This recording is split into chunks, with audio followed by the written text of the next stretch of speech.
वगैरह तैयार किए थे।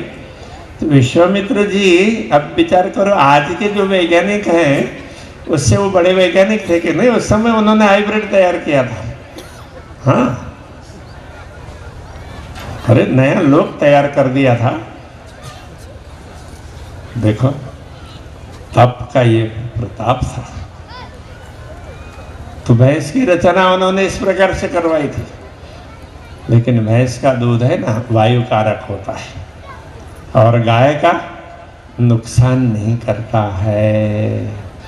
अभी गाय के नाम पर तो वो पश्चिमी काऊ आ गए। काऊ और गाय में फर्क है। तो गाय है वो गौ माता है, उनके गले में कंबल लटका हुआ होता है और यहाँ पर ऊपर उठा होता है, उसको क्या बोलते हैं आप लोग? पाद। हाँ, जो भी अलग अलग स्थानों में अलग अलग नाम होता है।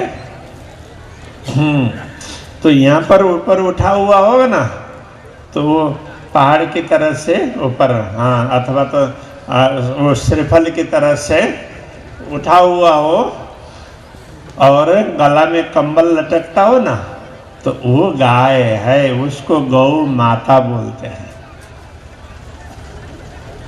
और बाकी वो काऊ है, उसका वो गाय नहीं है, गौ माता है, उसको हिंदी में हम गाय बोल देते हैं। तो वो गाय नहीं है। गाय कही जाती है, कहने लगे हैं हम लोग, ठीक है? तो गाय की सेवा तो जरूर करना और गठरी भी उठाना, लेकिन दुनिया का बोझ है ना, तो उस गठरी को पटक देना। तो कहाँ पटकेंगे भाई? अक्षरातीत धामधनी के चरणों में पटकेंगे। भक्ति मार्ग में जो कुछ भी है ना, अक्षरातीत धामधनी के चरणों में डालना है। अपना दुख दर्द जो कुछ भी है तो धामधनी के चरणों में डालेंगे तो हम फ्री हो गए ना। तब रास्ता दिखने लग जाएगा, बुद्धि भी काम करेगी, मन भी काम करेगा, चित्त भी काम करेगा। अब देखो चित्त की शुद्धि हो जाती है ना, तो देखो योग शास्त्र में चित्त शुद्धि की बात कही है। चित्त को शुद्ध करना चाहिए ऐसा कहा। तो चित्त शुद्ध होता है तो शुरुआत कहाँ से? मन से, फिर बुद्धि, फिर चित्त। अब ये जो तीन चीजें शुद्ध हो जाती है ना, तब चौथा क्या बाकी रहा? अहंकार। ये तीन को हमने शुद्ध कर दिया तो अहंकार स्वतः शुद्ध हो जाता है। आजकल आप लोग वो स्टोर में जाएंगे तो अलग अलग प्रकार की स्कीम मिलती है कि नहीं? कहीं कहीं पर by one get one free ऐसा बोलेंगे, इतना परसेंट एक्स्ट्रा ऐसा बोल करके भी ये अलग अलग प्रकार के लुभावने स्कीम होते हैं, ठीक है कि नहीं? तो ये तो स्कीम अभी कुछ सालों से शुरू की है और अपने यहाँ तो बहुत पुरानी स्कीम है। तो कौन सी स्कीम है? तो उसको अंग्रेजी में बोलेंगे तो बाय 3 गेट 1 फ्री। मन बुद्धि और चित्त को शुद्ध कर लो, अहंकार अपने आप शुद्ध हो जाएगा। हम लोगों को जो अहंकार अच्छा नहीं लगता है ना, तो ये विकारी है। इसलिए ये अहंकार कैसा? यदि शरीर रूपाला हो तो रूप का अहंकार, रूप हमेशा रहेगा क्या? नहीं रहेगा। जब ये चमड़ी जरा झुर्रियाँ पड़ने लग जाएंगी तो रूप कहाँ चला गया पता ही नहीं। फिर अच्छा लगेगा? नहीं लगेगा। फिर अहंकार कहाँ? तो किसी काम का नहीं है ना। ये क्या? ये क्षणिक वस्तु है, अच्छा है, होना चाहिए, लेकिन अहंकार के लिए नहीं है। तो हमारे पास में शरीर में शक्ति है, तो उसका अहंकार होता है, धन का अहंकार होता है कि नहीं होता है? तो बहुत बड़ा होता है। हाँ, आज वो धन दिखता है ना तो महत्व उसका ज़्यादा है। धन और मान दो ही चीज़ बड़े हो गए हैं अभी, बाकी सब चीज़ से धन और मान हो तो, रूप ना हो तो कोई बात नहीं, और शरीर में क्षमता ना हो तो भी कोई बात नहीं, धन और मान। और धन कमाने के लिए धन कमाना चाहिए, नहीं कमाना चाहिए ऐसा नहीं है, धन की बहुत जरूरत है। दुनिया के सारे कार्य लौकिक धन से ही होते हैं, खूब कमाना चाहिए। हम कमी क्यों रखें भाई? घर भी अच्छा होना चाहिए कि नहीं चाहिए? अच्छा चाहिए। गाड़ी भी अच्छी होनी चाहिए, कपड़े भी अच्छे होने चाहिए, सजावट भी अच्छी होनी चाहिए। तो ये क्यों? ये ना आत्मा का स्वभाव है, अच्छा होना चाहिए। अब देखो परम धाम में महल मंदिरों का कोई पारावार है क्या? तो प्रहलाद जी क्या कहते हैं? महल मंदिर को नाही पार, धाम लीला है अति बड़ो विस्तार। तो महल मंदिर का पारावार है क्या? रंग महल, उसको दुनिया के हिसाब से आप देख लीजिए कितना एरिया में है, तो आपको पता चल जाएगा घर बढ़िया होना चाहिए कि नहीं चाहिए, सबको समझ में आई जाएगी। ये सब जरूरी है, ये अच्छे लगेंगे, लेकिन इनके लिए हम नहीं हैं। हम तो दुनिया को देखने के लिए आए हैं, दुनिया को देख करके आनंद का अनुभव करना है। तो राज्य के पास कितनी ज्यादा है हमारे पास, जो अभी दुनिया में दिख रहा है इससे और ज्यादा है हमारा असली, तो रियल में और ज्यादा है। तो फिर इस छोटी छोटी चीजों के लड़ना झगड़ना अहंकार करना व्यर्थ है ना, इसलिए अहंकार अच्छा नहीं लगता है। पद का भी बहुत बड़ा अहंकार होता है, मैं बड़ा हूं दूसरे छोटे। ज्ञान का भी अहंकार होता है, मुझे आता है दूसरों को नहीं आता है। ये सारे अहंकार है ना, ये विकारों से भरे हुए हैं। यदि ये विकार हट जाएंगे, चित्त तक शुद्ध हो जाए ना, सारे विकार हट जाते हैं। फिर अहंकार कौन सा रहेगा? उसके लिए प्रहलाद जी क्या कहते हैं? अहम एव जाग्यो धाम को। उस समय जो अहम भाव होगा न, रे मैं तो आत्मा हूँ, मेरा घर तो परम धाम है, धाम दिखने लगेगा, अरे मैं तो अक्षरातीत धामधनी के चरण में हूँ। तब देखो ऐसा अहंकार अच्छा है कि नहीं? हाँ, अच्छा लगेगा कि नहीं? ऐसा अहंकार होना चाहिए कि नहीं? ऐसा ही अहंकार होना चाहिए। यही वास्तव में अहंकार है। वो दूसरा जो खराब लगता है ना, वो तो विकारों से भरा हुआ अहंकार है। शुद्ध अहंकार ये है। तो आत्म भाव में हम रहते हैं ना, तो विनम्रता आ जाती है,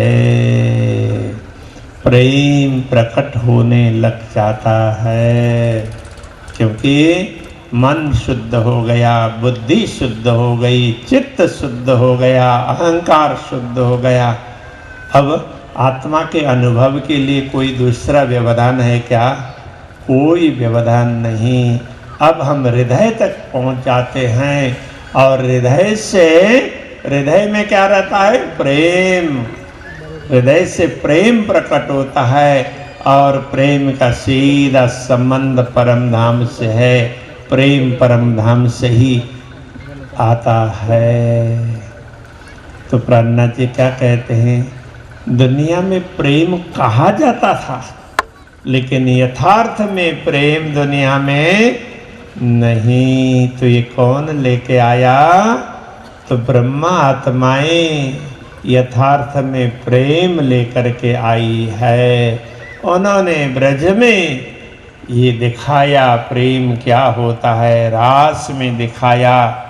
और इस जगत में भी सतगुरु श्री देवचंद्र जी महाराज ने प्रकट करके दिखाया। प्रेम सेवा वाले प्रगट की धी ब्रज तणी आवार।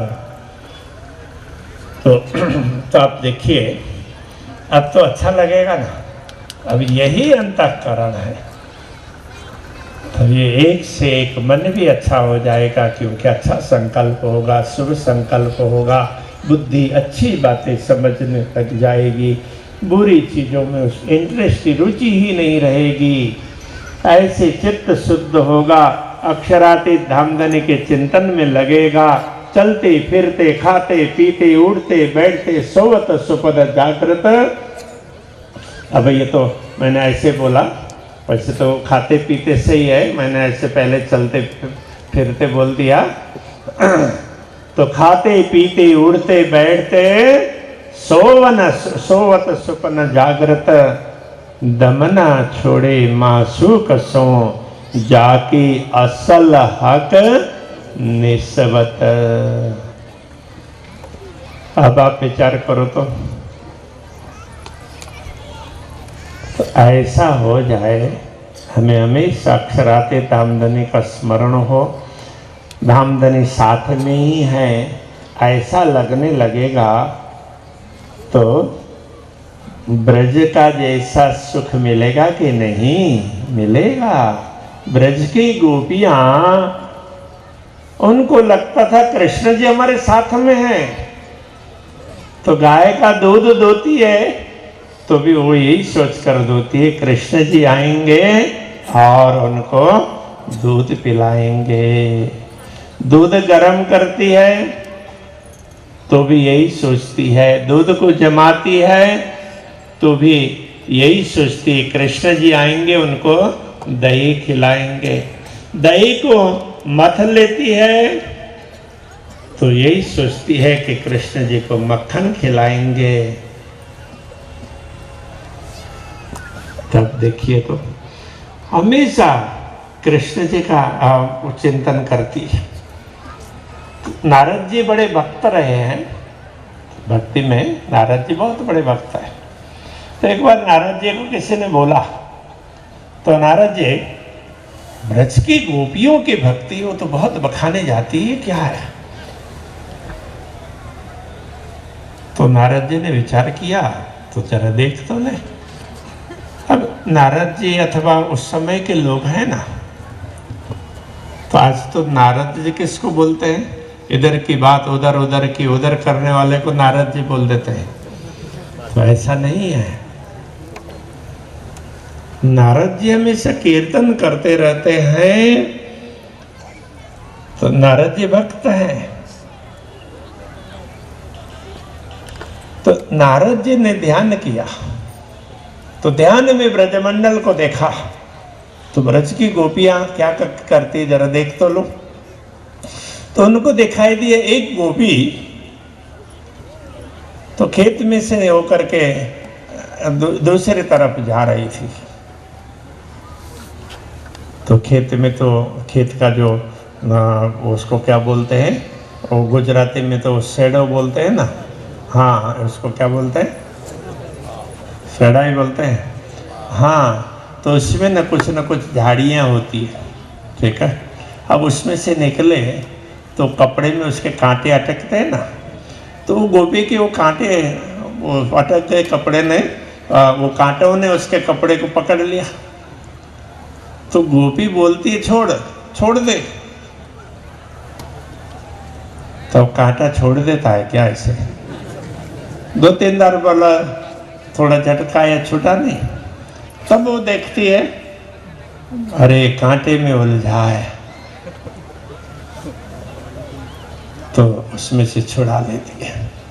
तो फिर वो सोचती है ऐसे में कृष्ण का ही चिंतन करूं। क्या सोच रही थी? कृष्ण साथ साथ में, तो उसने कृष्ण जी ने उसका दामन पकड़ करके खींच लिया, तो वो ये सोच रही है, तो अटक गया ना, तो कृष्ण जी ने पकड़ करके खींच लिया। तो बोलती छोड़ दे, जल्द अब मुझे जल्दी जाना है। तो फिर उसको जब पता चला कि अरे वो कांटे में उलझा था, तो सोचने लगी कि तो मैं बार बार कृष्ण को ही सोचती रहूंगी तो मेरा काम कैसे होगा।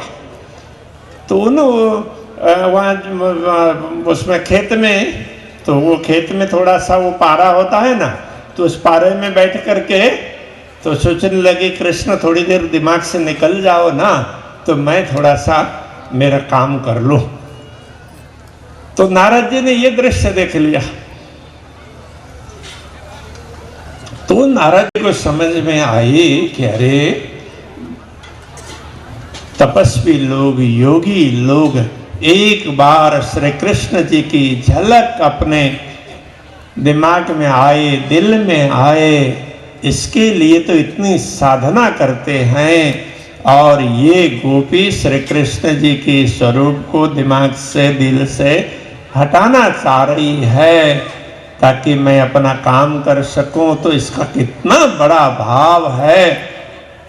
हम तो थोड़ी देर के लिए अंदर लेना चाहते हैं और उसके दिल में तो बैठे हुए हैं।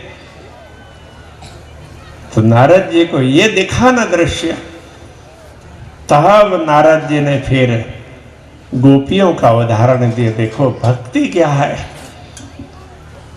तो भक्ति है परमात्मा के प्रति अनन्य भाव है।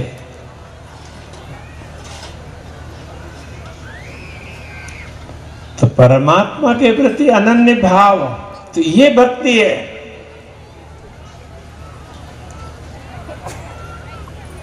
और उसका उदाहरण देते हुए कहा ब्रज की गोपियों को देख लो भाई, चलते फिरते भी उनका वही ध्यान है। तो प्राणनाथ जी क्या कहते हैं, खाते पीते उठते बैठते सोवत सुपन जागृत, दमना छोड़े मासू कसो जाकी असल है कनिशवत। बोल तो यही रहे हैं ना। इसी प्रकार के बाद वो खाते पीते चलते फिरते किसी भी समय पर, स्वप्न में हो या जागृति में, अब कभी भी, तो हमेशा उनका ध्यान यही रहता है। तो हम लोग पौड़ाव नहीं करते हैं तो समय में कुछ पद आते हैं, कुछ उपाय। तो ब्रह्मात्मा जब विश्राम के लिए जाती है, अक्षरात दामदनी को प्रणाम करके, तो धामधनी के हृदय को अपने, धामधनी के चरणों को अपने हृदय में रख करके विश्राम करती है।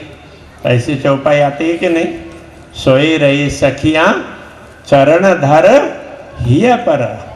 तो हृदय में चरण धारण करके वो विश्राम करती है। तो देखो ये अनन्यता है। जब अंतःकरण की शुद्धि होगी ना, तो ये सब हो सकता है। तो इसलिए हम लोगों को 2-3 वस्तुओं पर, मैं अब 3 ही बात कहूँगा आपको, 3 वस्तुओं पर ध्यान देने की जरूरत है। एक, थोड़ा सा जान लेना चाहिए, सही जानना चाहिए, थोड़ा जान ले, ज़्यादा जानने की जरूरत नहीं है। तो उसको जानते हैं, जिससे जाना जाता है वो ज्ञान, उसको ज्ञान बोलते हैं। तो बहुत ज़्यादा जान लिया लेकिन सही नहीं जाना तो कितना बड़ा भ्रम होता है। वो तो जन्म जन्मांतर तक छूटने वाला नहीं होता। अभी जो ज्ञान को लेकर के जो लड़ाई झगड़े करते हैं ना, तो इसी भ्रम के कारण लड़ते झगड़ते हैं। आपके इधर भी ऐसा होता है, कोई कुछ इधर खींचता है, कोई उधर खींचता है, इसको कुछ आता नहीं है, हमें आता है। ये सब क्या है, ये भ्रम ही तो है। थोड़ा भी हो ज्ञान तो इसको तारतम्य ज्ञान, श्री कृष्ण प्रणामी धर्म में ज्ञान, तो इससे क्या है पता चलता है। तो ज्ञान किसका होना चाहिए, स्वयं का। ये सब अंतःकरण शुद्ध होंगे तो स्वयं का ज्ञान होगा ना, मैं आत्मा हूँ। एक आत्मा का ज्ञान, और दूसरा परमात्मा का ज्ञान, और तीसरा परमधाम का ज्ञान। तो इतना ज्ञान हो गया तो बहुत होगा। ज़्यादा जानने की जरूरत पड़ती है। हाँ देखो, अब हम लोग इधर उधर की बातें करते हैं ना, कहाँ कहाँ से ढूंढ ढूंढ करके लाते हैं, इधर उधर की बातें आती है। ये क्या है, दूसरों को उपदेश देने के लिए, अपने लिए जरूरत है ही नहीं। अपने लिए तो स्वयं को जान लिया, अपने धनी को जान लिया और धाम को जान लिया, बस हो गया। हाँ, ज्यादा पचड़े में पड़ने की जरूरत ही नहीं है। जिसको दूसरों को ज्ञान देना होता है उसको ये सब जरूरत पड़ती है। तो ज्ञान है ना, वो सही दिशा दिखाता है। और दूसरी बात है विश्वास। जब हमने आत्मा को जान लिया, मैं आत्मा हूं, तो भरोसा भी रखो, मैं शरीर हूं ऐसा मत सोचो, मैं आत्मा हूं। उस प्रकार से वर्तन करने का प्रयत्न करें, व्यवहार करने का। तो मेरे धनी है, अक्षरातीत है धनी हमारो, अक्षरातीत। तो हम समझ क्यों नहीं पा रहे? तो विश्वास भी तो नहीं है।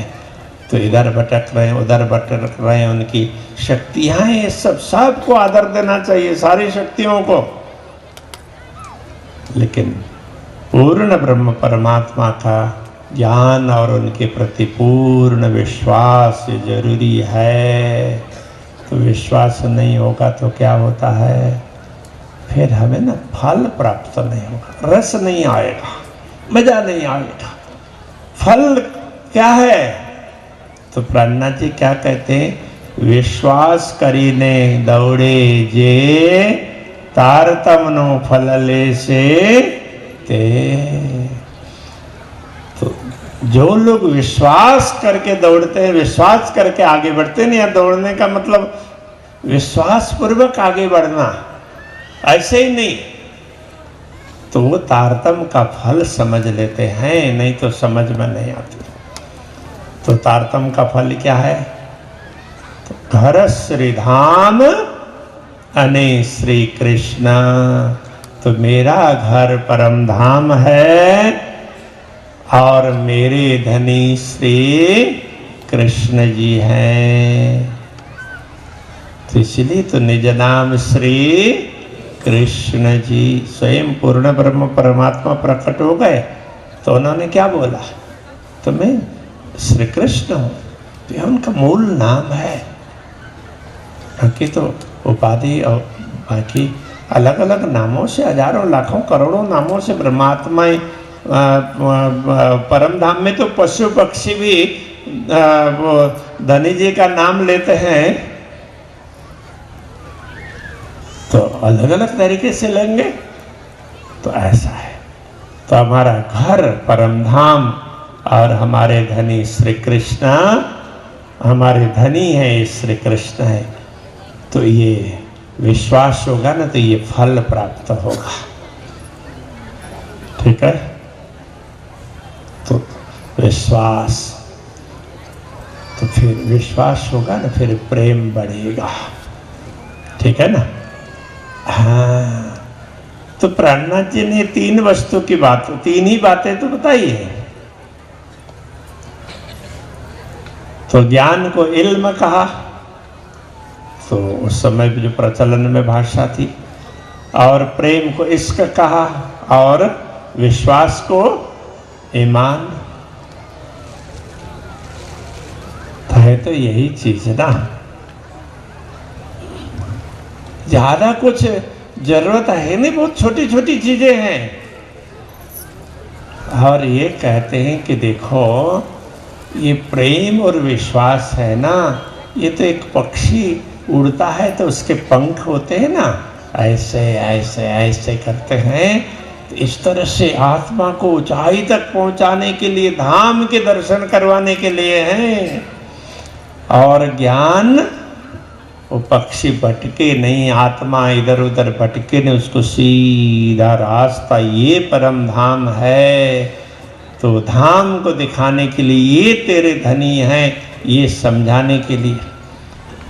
तो ज्ञान है वो दिशा दिखाने के लिए है, और प्रेम और विश्वास है वो ऊंची उड़ान भरने के लिए है।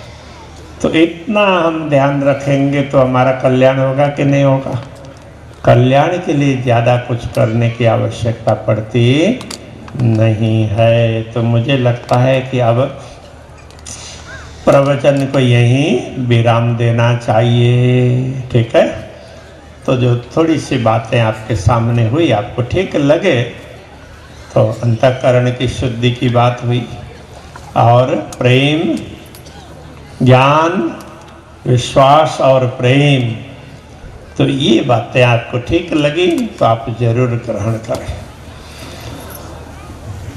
तो एक सूचना, एक जानकारी हूँ आपको।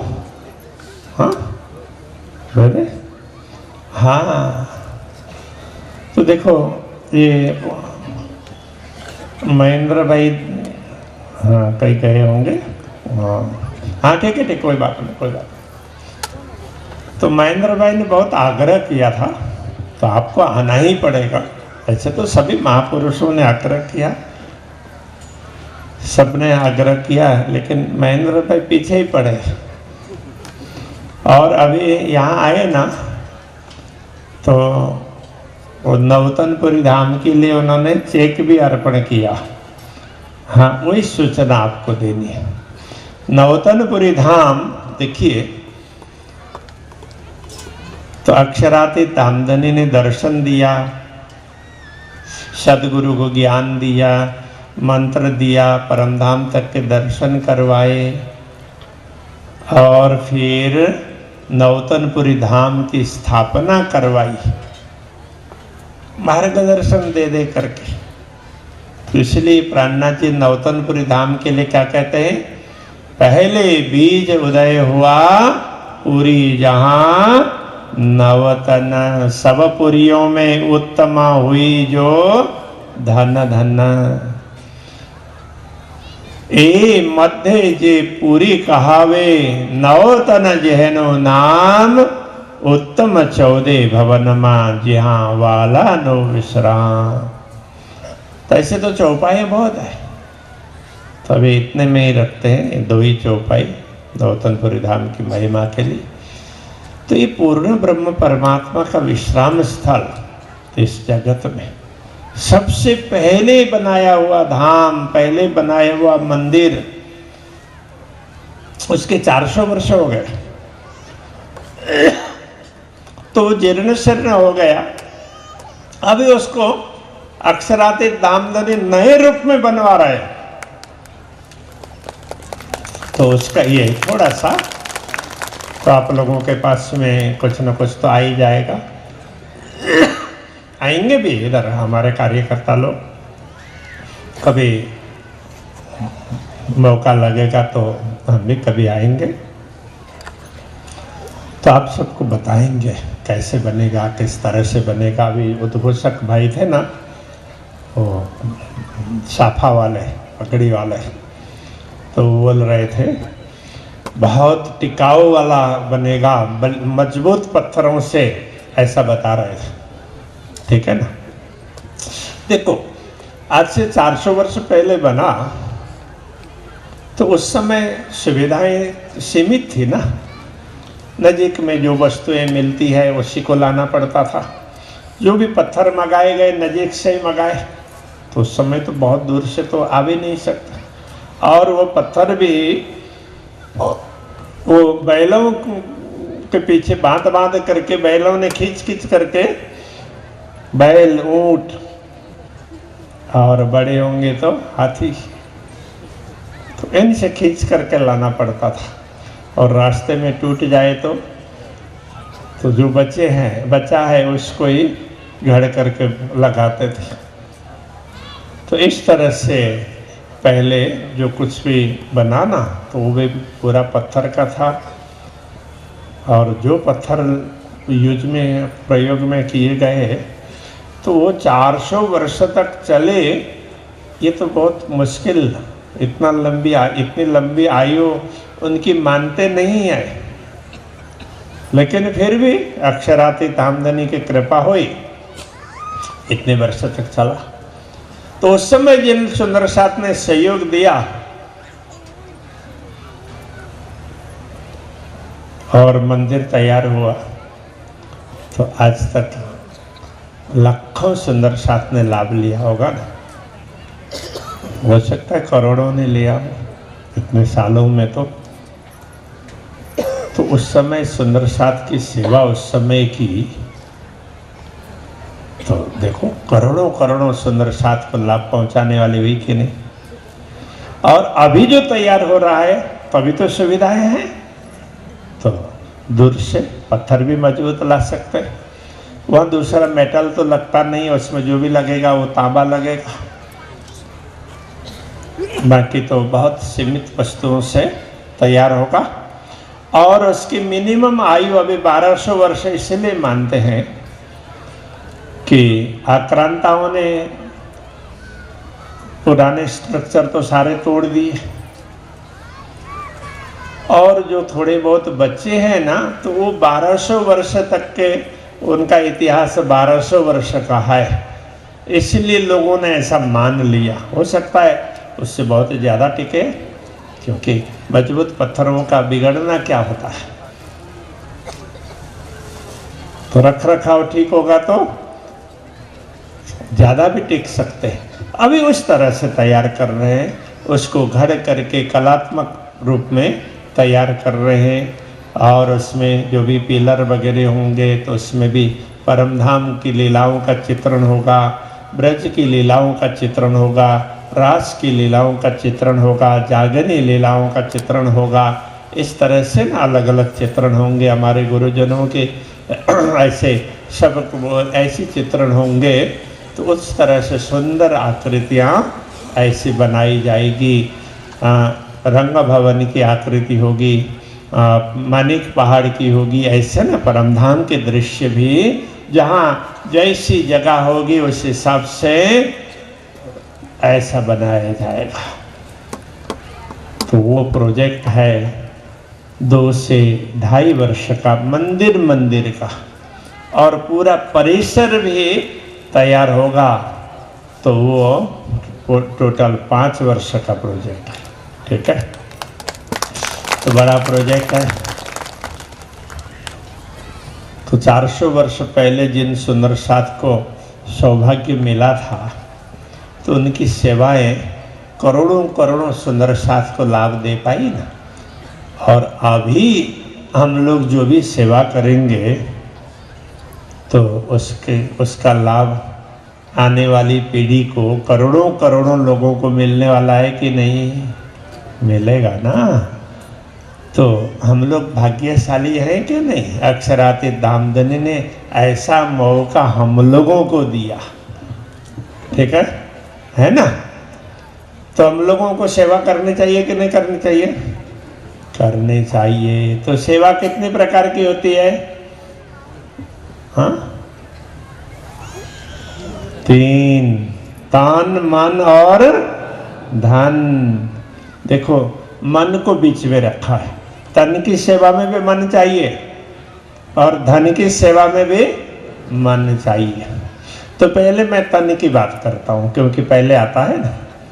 तो तन की सेवा हम क्या कर सकते हैं, श्रितार्थम महामंत्र का जप ज़्यादा से ज़्यादा हम कर सकते हैं, ताकि नवतनपुरी धाम का मंदिर और पूरा परिसर अच्छा से अच्छा बने, सुंदर से सुंदर बने, मजबूत से मजबूत बने और शीघ्र से शीघ्र बने। ऐसा कर सकते हैं कि नहीं कर सकते, हाँ कर सकते हैं। तो अभी से हम 1 घंटा भी जप करेंगे ना, तो 1 घंटा में तो 16 के तो लगभग 20 माला तो कम से कम, 20 माला तो कम से कम हो जाएंगे। तो आप गिन लीजिए, तो आप बिना कुछ प्रयत्न किए 16 लाख बार श्रितार्थम महामंत्र का जप कर पाएंगे। तो जप में शक्ति तो होती है, आपको पता है। इससे ना जो धन की सेवा होती है ना, उसकी शक्ति को बढ़ाने में बड़ा सहयोग मिलता है ना। तो उसकी शक्ति बढ़ती है, ऐसा है। तो ऐसे पाठ भी कर सकते हैं, पारायण भी कर सकते हैं, जिसको जो रुचि है।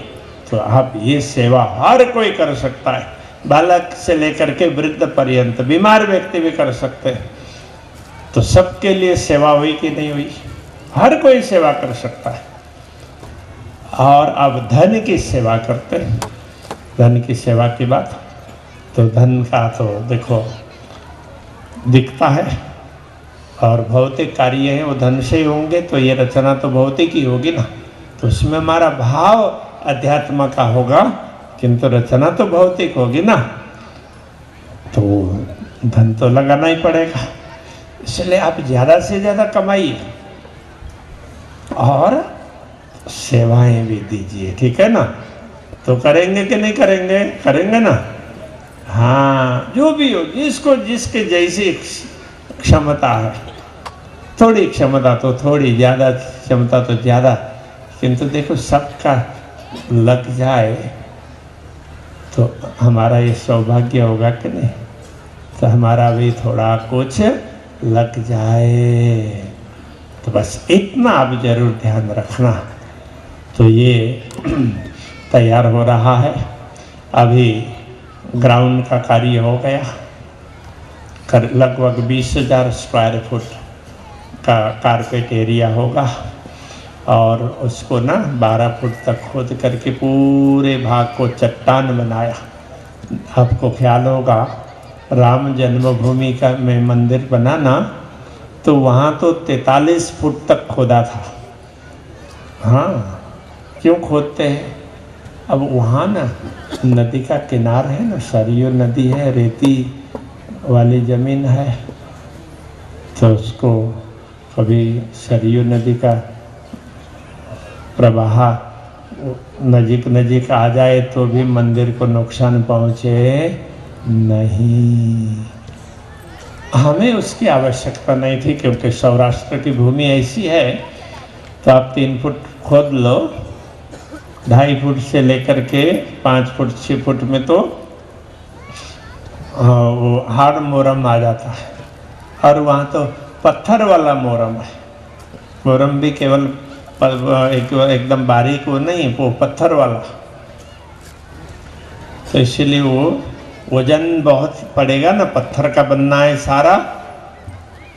तो अभी एक एक पत्थर जो बिछाए जा रहा है ना, बिछाए जा रहे हैं, तो वो एक पत्थर है वो 8 टन का है।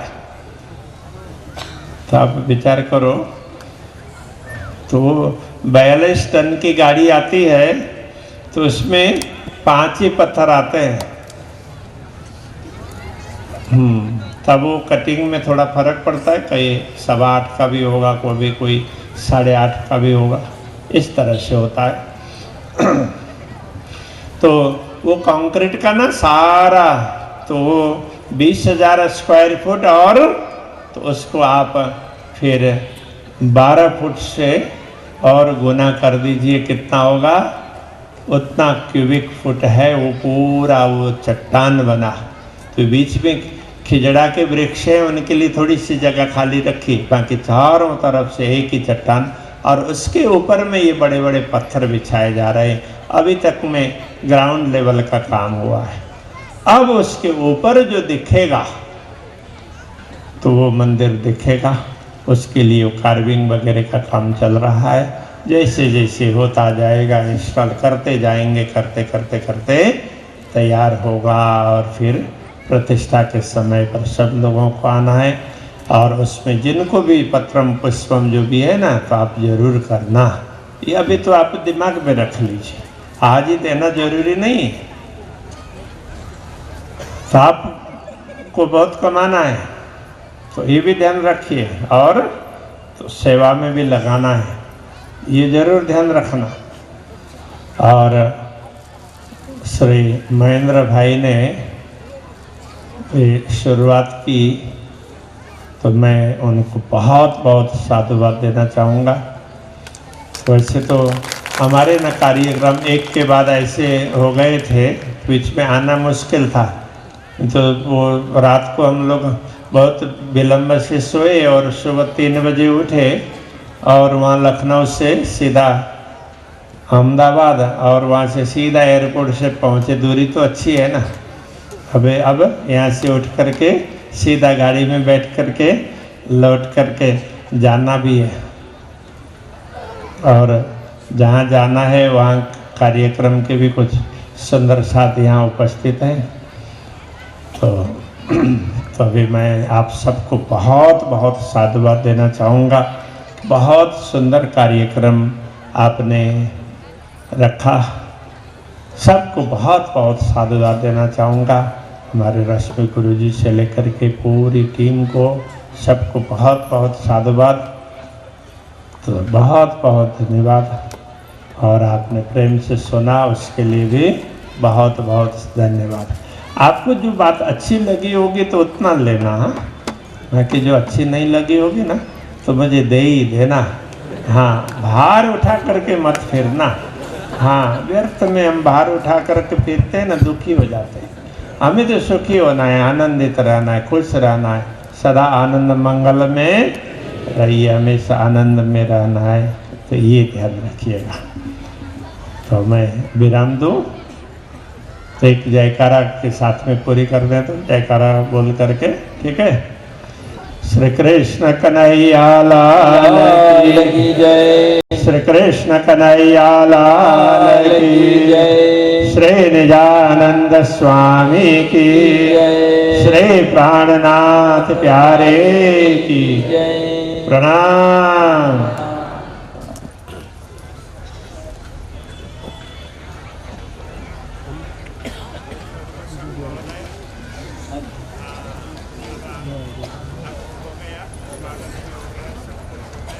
हाँ।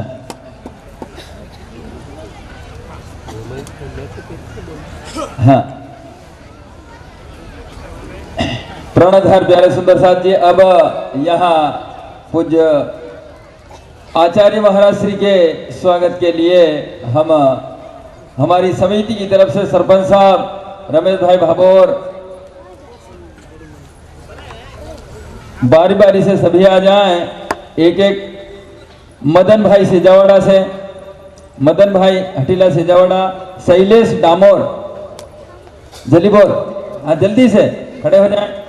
पसवाबा राठौर, सोमजी भाई भाभोर, भारत सिंह जादव, प्रति भाई भूरा, माव सिंह ढाकिया, राम सिंह बामनिया, जयदीप भाबर, लाल सिंह चौहान, जल्दी से स्वागत की।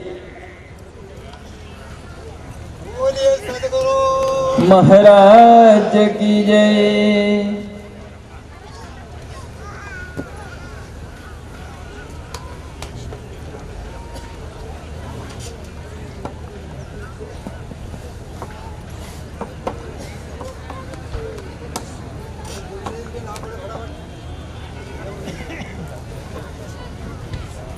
सदगुरु महाराज श्री का आशीर्वाद ले। आगे पूरी युवा टीम की तरफ से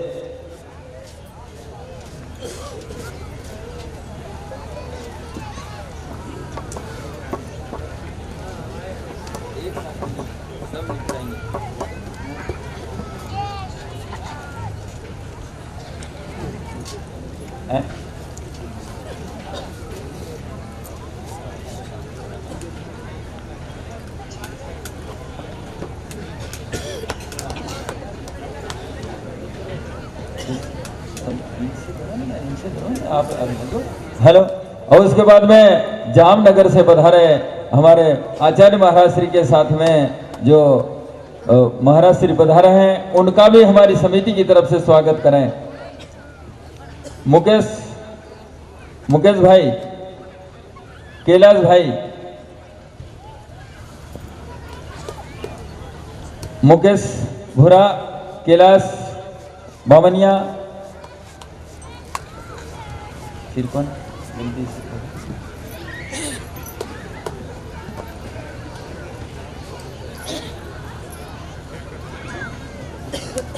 है।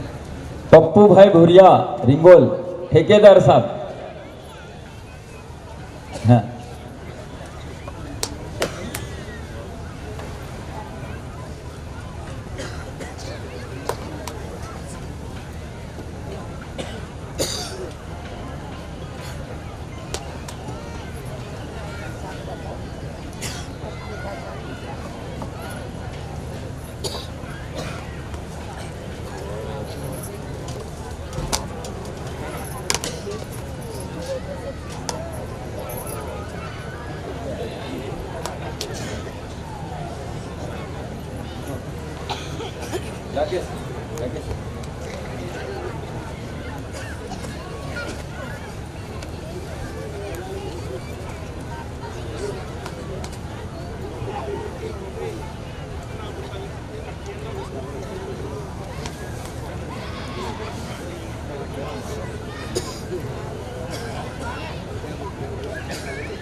हाँ, आचार्य महाराज श्री के साथ में जो आए हैं उनका भी समिति की तरफ से स्वागत करें।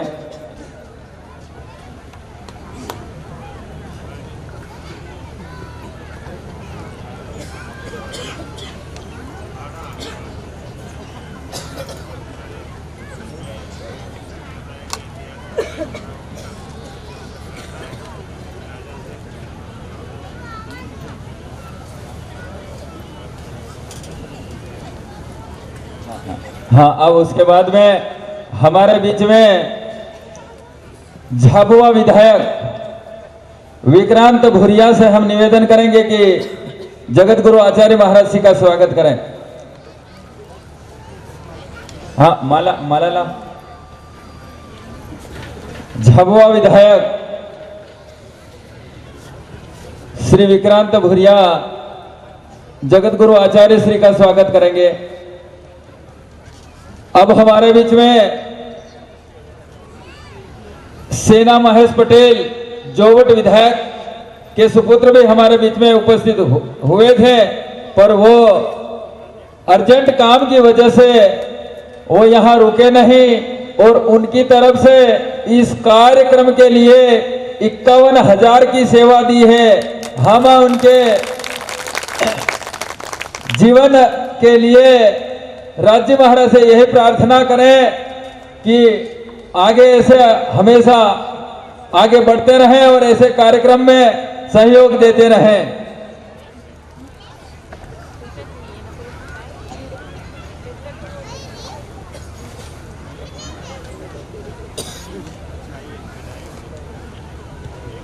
हाँ, विधायक महोदय,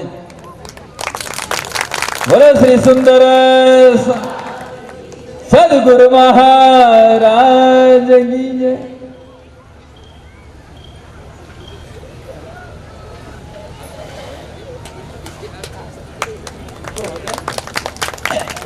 अब जोबट विधायक प्रतिनिधि हरीश भवर से भी निवेदन करेंगे कि वो भी जगत गुरु आचार्य महाराज श्री का स्वागत करें।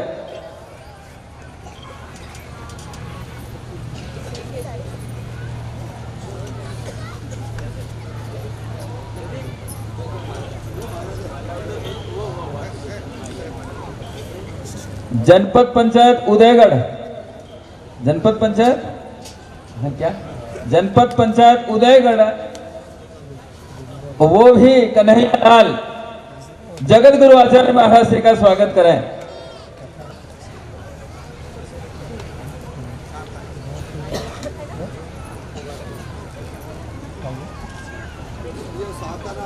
हाँ, टीआई साहब वो भी आचार्य महाराज श्री का स्वागत करें।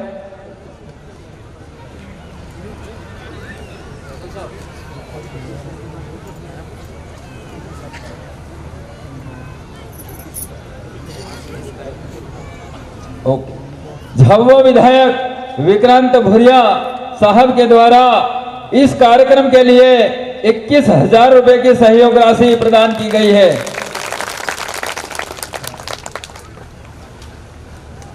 अब साथ में हमारे भूतपूर्व सरपंच साहब देवल साहब से भी निवेदन करूंगा कि वो भी जगत गुरु आचार्य महाराज श्री का स्वागत करें। हाँ, ये तो अंत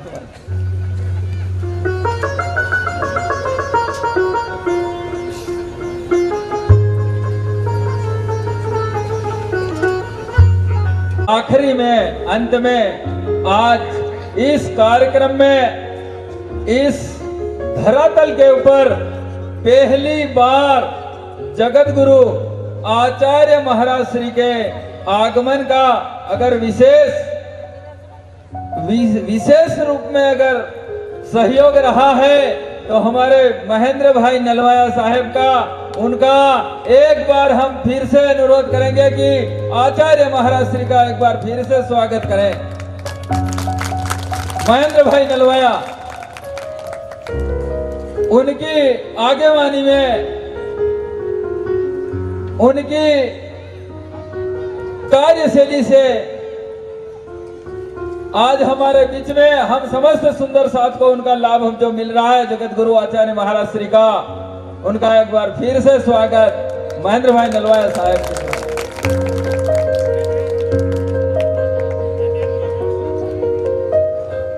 हाँ, अब अंतिम इस क्षेत्र के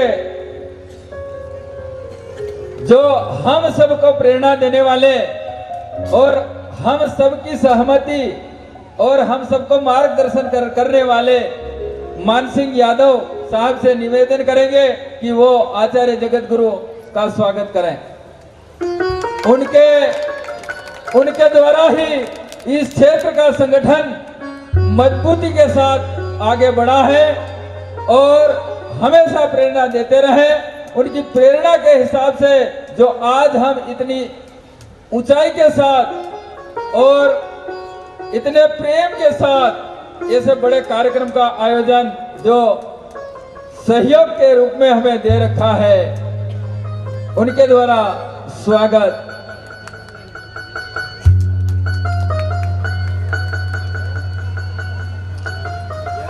सदगुरु महाराज की जय। प्यारे सुंदर। हाँ, अब खनिज अधिकारी माइनिंग ऑफिसर उज्जैन, वैसे तो यहाँ इस क्षेत्र की बालिका है पर उनके द्वारा भी जगत गुरु आचार्य महाराज श्री का स्वागत। देविका परमार।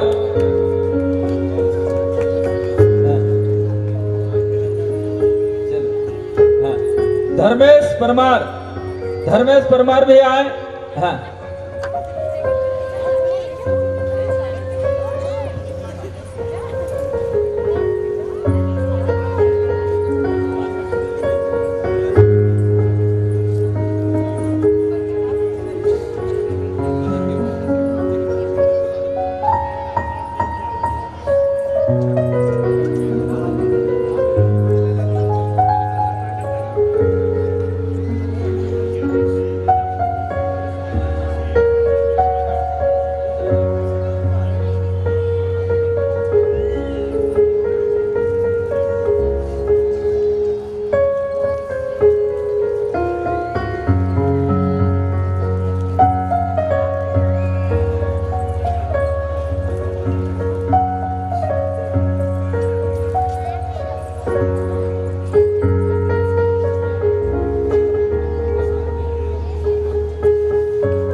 अब अंत में कमलेश भाई मावी वकील साहब से निवेदन करेंगे। जिला शिक्षा समिति के चेयरमैन कमलेश भाई मावी उनसे निवेदन करेंगे कि आचार्य महाराज श्री का आशीर्वाद प्राप्त करें।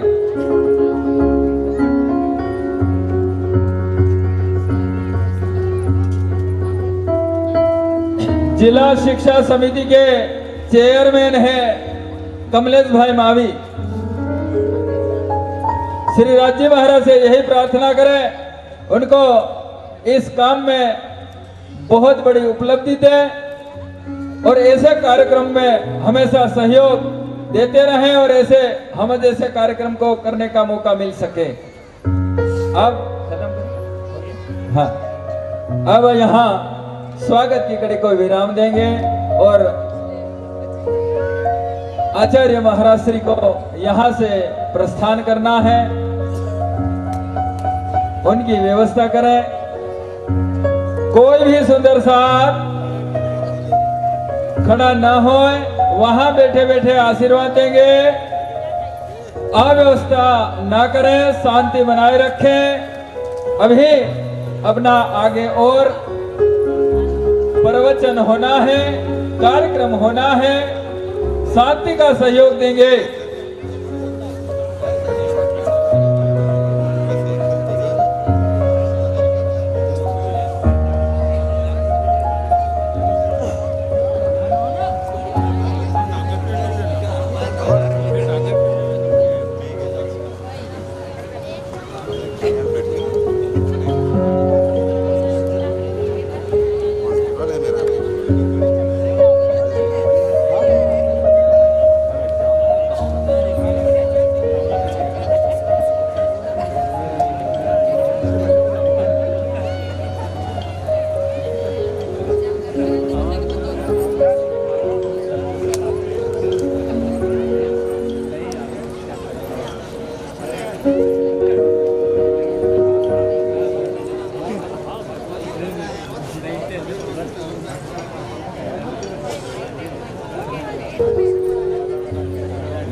कन्हैया लाल की, सद्गुरुदेव महाराज की।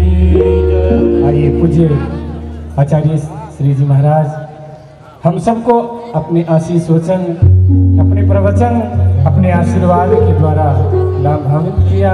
आइए गुरु महाराज जा रहे हैं तो हम सब गुरु महाराज के चरणों में प्रणाम करें, उन्हें बार बार धन्यवाद करें और एक सुंदर से भाव में आइए हम सब श्री राजी महाराज को याद करते हुए एक बड़ा सुंदर सा भाव है। कहने निस्बत अरस की जान कर मेरे प्रीतम आ गए, इसकी और लब की दात लुटाने आ गए। निस्बत अरस की जान कर मेरे प्रीतम आ गए। निस्बत अरस की जान कर मेरे प्रीतम आ गए। इसकी और लब की दात, इसकी और लब की दात लुटाने आ गए। निस्बत अरस की जान कर मेरे प्रीतम आ गए। निस्बत अरस की जान कर प्रीतम आ गए।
और